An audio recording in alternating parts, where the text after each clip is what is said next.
All right, ladies and gentlemen. So obviously, I'm not at the church this time, and I'm not in my truck. I'm in my laundry room. This is gonna be biblical here, as everything tends to be for me. But I think it's also important to just talk about kind of I don't know people's mental status. We need to talk about this.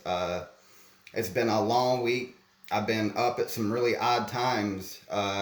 Ministering to some people that are going through some things. And let me tell you, there's been kind of a universal uh, sentiment that I've taken out of everybody's conversations this week.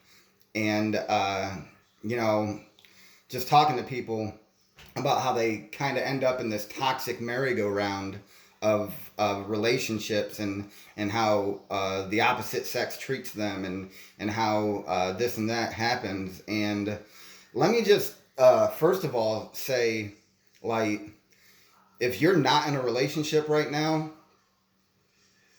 and you're single, stay single and work on your relationship with God. And everything else is going to fall into place. I see it too many times, and I'm seeing it a lot. And honestly, it's mostly women that have been talking to me about some things that they're going through, how they're not getting what they need from men. And I'm not going to sit here and knock on men, but I am going to be blatant. I'm going to be honest, and I'm going to be blunt about some of this stuff, man. And one of them had to hear this from me the other night. Like, and this is so true, man. Like, if you're not respecting yourself, if you're not demanding that somebody show you respect, if you are getting into relationships with people where you think that the first answer is you're supposed to give them everything that they want, and then afterwards on the back end of it you hope that they fulfill your needs and they fulfill that role in a relationship that you need, then you're doing it wrong, right? Like, what is it, like, don't buy the why buy the cow when you can get the milk for free, sort of thing. And I'm not talking just about sex here, which I urge you that if you're not married and you're dating or out there courting with people, that you shouldn't be doing that in the first place. Biblically, it tells us that you should have sex when you're married and that's it. So I would urge you to try and withhold if you can. You know, the Bible tells us withhold if you can, but if you can't, then get married. So you know that's kind of like a big jump, but that's what the Bible tells us. So if you're trying to grow in your relationship with God, then you need to try and think about those sort of things. Like, we can't fall victim to those things that we want. We can't be lustful and we can't do all that sort of stuff, man. Like, if you're in a relationship with God, that needs to be your primary relationship. That has to be the most important relationship, because none of these other relationships that you're getting into, friendships or dating, any of that sort of stuff, none of these other relationships are going to flourish. None of them are going to grow if you're not first growing in Christ. That's where it has to start. So I'm just seeing these people that are like, you know, they're giving everything that they have in relationships. And I'm not going to talk about anything that I'm dealing with right now. I'll just ask for prayer. But I'm going to talk about just some people that I've had to speak with recently. And, like, you know, if you ain't respecting yourself, if you're not kind of setting up your own guidelines and your own rules and abiding by them, like, it's one thing to tell somebody, like, hey, this is what I want in a person, this is what I need from you. But then you break down and you pretty much just give in to all of that crap so you can fulfill that lustful need in your life of sex. Let's just be honest. Like, that's what I'm finding out a lot of times. And it's a wrong answer, man. Like, that's not how things are supposed to be done.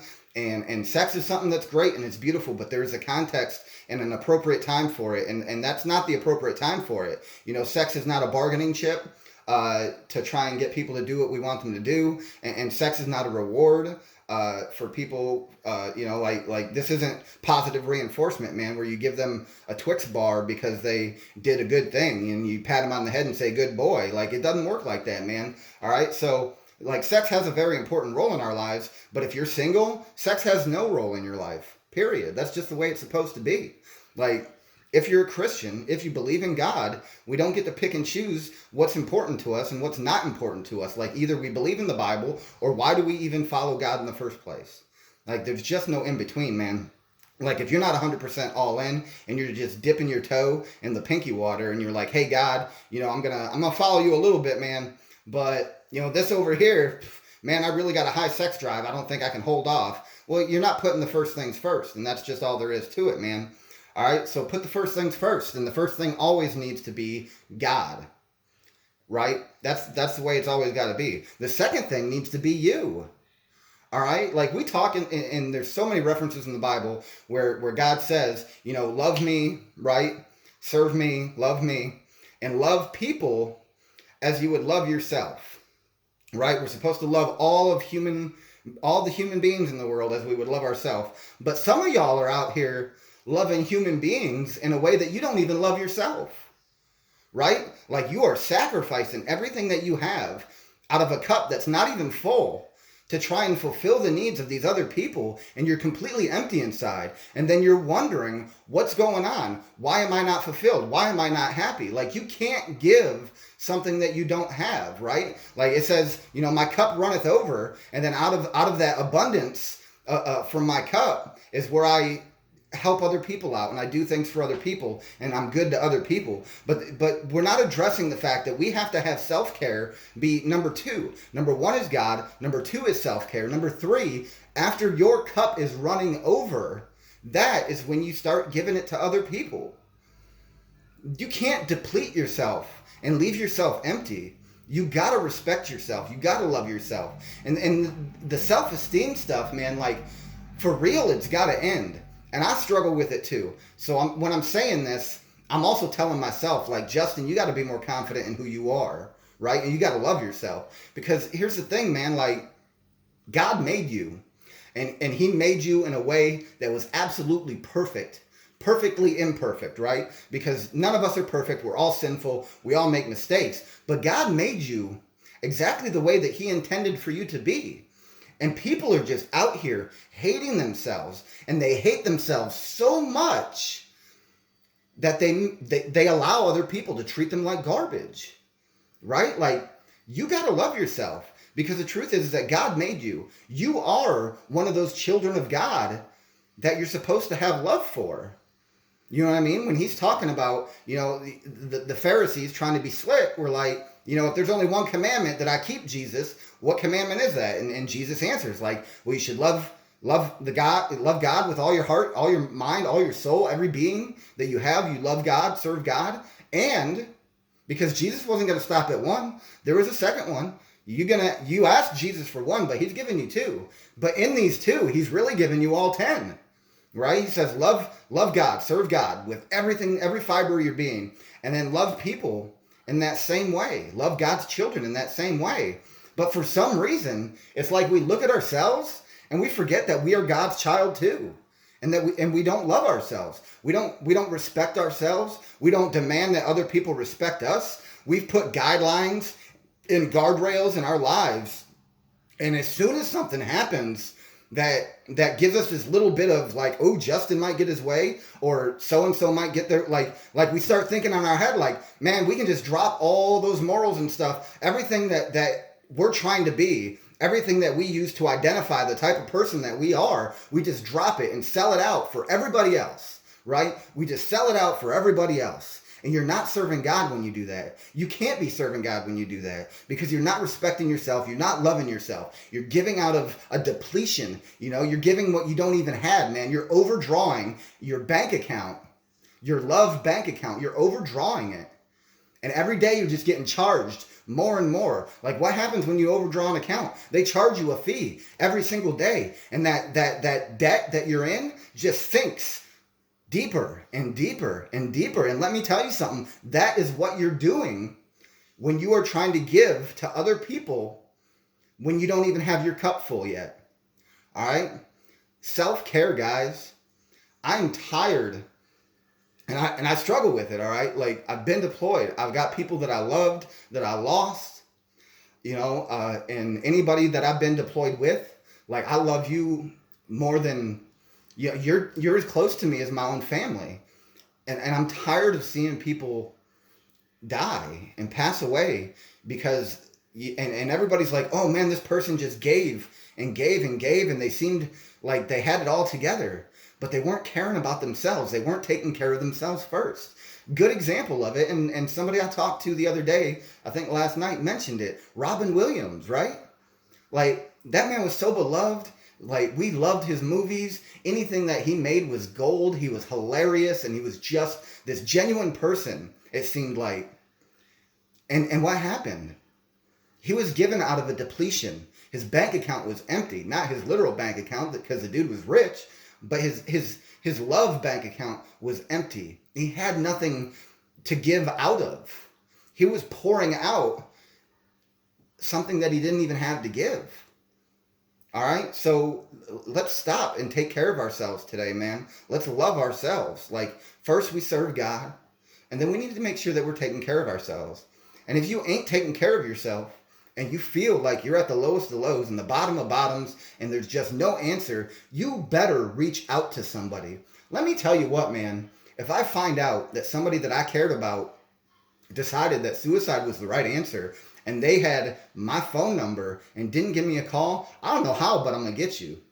I'm going to find you, and I'm going to get you. When I die, and I'm seeing you in the afterlife, in heaven, wherever, I'm going to get you. I'm going to roll up on you, and I'm going to punk you for being a jerk, because you took something from me.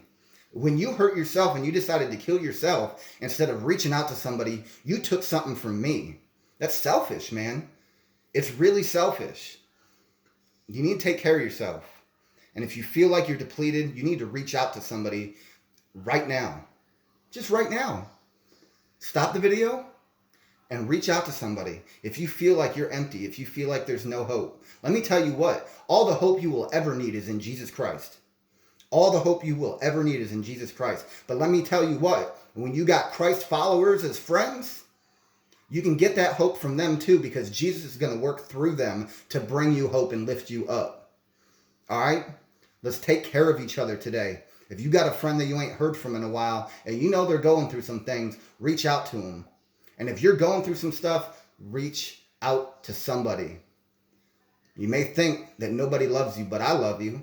If you're on my page right now and you ain't been blocked and you ain't been deleted and you can still see what I'm saying right now, that means that I love you. And I don't take that lightly. I mean it when I say it. This isn't just something that I say because I have to say it because I'm a follower of God and I want to make sure that I get all my ducks in a row. I love you and I care about you. And I don't want to see something happen to you because you weren't taking care of yourself. All right? Let's get out there and take care of each other today, tomorrow, all these days in the future, man. We don't know what people are going through. But if we never stop and ask them what they're going through, we can't know what they're going through. And if we don't reach out to somebody when we're feeling like we're at our lowest, you know, all it takes is a second to make a bad decision that is going to be completely permanent. God cares about you. He cares about your future, and he wants you to have a future. His intention is not for you to die by your own hand. He wants you to live. He wants you to serve him. He wants you to do great things. You're capable of doing great things. If you don't believe, no matter where you're at in your life, if you don't feel like you're capable of doing great things, let me tell you something. All right, I was an atheist. I had no love for anybody in the world. I was selfish. It was all about me. It was always all about Justin. And even after I got saved, man, I couldn't still get delivered. I still had alcohol. I still had drugs. I was still the lowest of the low. I was still a scumbag. I was still dirty, man. But a long time passed, and as I grew closer to God, it started to change. All right? I didn't want to do those things anymore. So if God can deliver somebody like me and lift me up, and now I'm at a point where I'm happy to try to talk to people and help people. And my cup is still running over, man. My cup is still overflowing, and that's why I can do it. If he can take somebody like me and use me the way that he's using me right now, then he can still do that for you. Stop believing these lies that Satan tells you, that there is no hope, or that you have no purpose, or that God doesn't love you. God loved you before your mother and father even knew you were going to be born. It says that he formed you. He formed you before your parents even knew of you. I mean, it doesn't get much more clear than that. When you think nobody loves you, or you think that you're not good enough, or you're not worthy, you're not alone. God is right there. I promise you. And he might have to work through somebody else. He might not do it just on his own. He might reach out and have that friend or that neighbor or somebody else reach out to you and help you. Man, I live on 1.25 acres. I still don't have a mower. And the neighbor lady came down the other day because she accidentally got a piece of my mail. And then she asked about my yard. She's like, come down, use my mower. That's a blessing from God. She let God work through her. God came to me. He knew I needed something. He knew that things were in a situation right now where I didn't have it and I couldn't do it. And I don't even have a push mower that I could use. But God provided. He found a way, right? He's going to find a way through everybody in this world, through all the people that are following him, that are serving him. He's going to find a way to you. There's still hope. There's always hope. As long as you got another breath to take, there is hope. Keep pushing through, man. I love y'all.